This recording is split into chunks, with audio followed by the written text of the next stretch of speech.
utancaqlıq və ya çəkingənlik genetikdirmi? Utancaqlıq və çəkingənlik genetik faktordur, düzdür. Və digər faktorlardan biri də kənar şəxslərdə olan hansısa bir vərdişlərin, bir əlamətlərin uşaqlara yönlənməsidir. Necə? İlk öncə genetik faktor olub-olmadığını aydınlaşdıraq. Genetik faktor nə? Əgər ata və anada və yaxud nənə və babada, dayı, xala, əmi, yəni arxa nəsildə olanlarda varsa çəkingənlik, artıq uşağa keçmə ehtimalı var.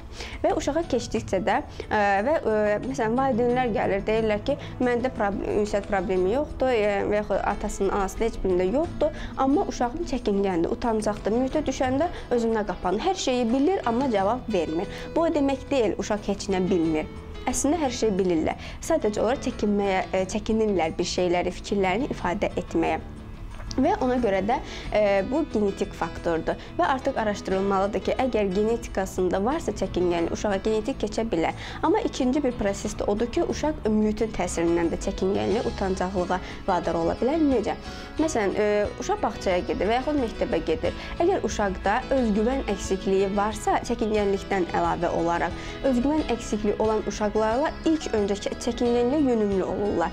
Və görürlər, çünki onları sanki maqnit kimi çəkingənlik çəkməyə başlayır və özgüvənin də mənfi problemi budur.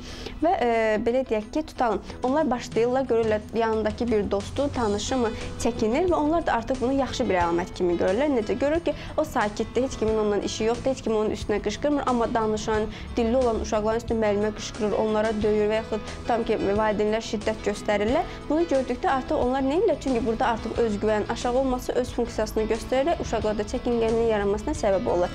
Və qənaətə gələk ki, çəkingənlik həm genetik ola bilər, həm də kənar təsirlərin nəticəsində yarana bilər.